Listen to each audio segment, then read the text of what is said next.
l'économie verte est en perte de vitesse dans la plupart des pays. Il faut voir si ça vaut le coup de continuer sur cette voie-là. Voilà les chiffres 2009 des emplois verts dans quelques pays européens. Espagne, on a calculé qu'un emploi vert a détruit environ 2,2 emplois dans le privé.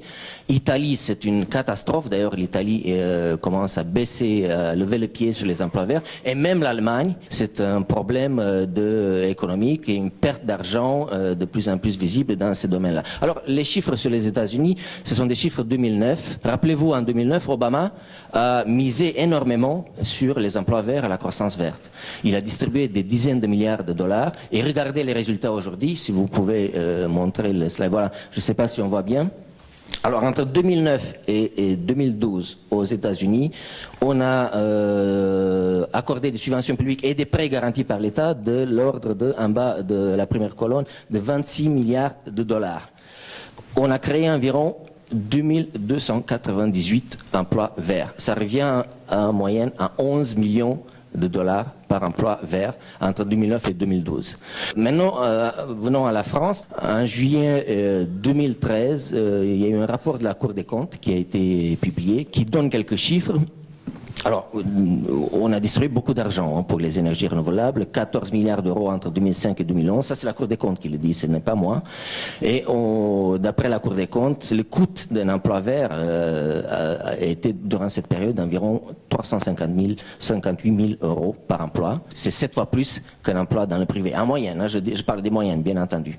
Donc ce sont des chiffres qui montrent très bien que ce n'est pas par la redistribution de l'argent public et par l'investissement ou la volonté politique qu'on peut arriver. C'est de l'argent qui est gaspillé. Merci, je me permets de vous interrompre. Effectivement, je vois que ça trépine dans la tribune. François de Rugy, vous voulez réagir en tant que président de rencontre?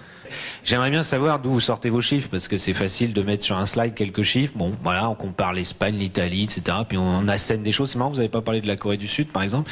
Mais 14 milliards d'euros d'aide aux énergies renouvelables, vous pouvez me dire ce que c'est, ces 14 milliards? Parce que si c'est les tarifs d'achat pour l'électricité, par exemple solaire et éolienne, alors là, je vais vous dire, tout le secteur de l'électricité est subventionné. Parce qu'on ne parle pas d'aide publique, il n'y a pas un euro qui est sorti des comptes de l'État pour financer les tarifs d'achat, parce que c'est un secteur qui s'autofinance dans le domaine de l'électricité.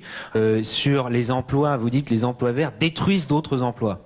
Je ne sais pas comment vous faites vos calculs, mais à ce moment-là, il faudrait le faire dans tous les secteurs. Parce que, par exemple, les subventions à l'agriculture intensive en Bretagne, je suis un élu breton, donc je sais ce que c'est. Combien il y a eu d'emplois détruits dans le tourisme à cause du phénomène des algues vertes dans les Côtes d'Armor, par exemple. Donc, franchement, dire ça, si on dit ça, on met tout sur la table. On met tout sur la table et on compare tout. Je suis d'accord avec vous que c'est mélangé, on peut mélanger. D'ailleurs, les emplois verts aussi, hein. On a regardé, on a comparé avec les autres pays, ce ne sont pas les mêmes définitions. L'OCDE le dit aussi, dans les autres pays, donc on est bien d'accord, c'est mélangé. Mais on ne peut pas dire, je suis désolé, que la croissance verte ou les emplois verts nous a sortis de la crise, nous ont sortis de la crise ou vont nous sortir de la crise. On le voit à l'étranger. Pardon ? Les emplois classiques non plus, sauf que aux États-Unis il y a quand même plus d'emplois qu'en France et dans d'autres pays. En Allemagne il n'y en a pas non plus. Donc ce ne sont pas les emplois verts. Donc d'autres mesures ont été prises. On peut en parler bien sûr.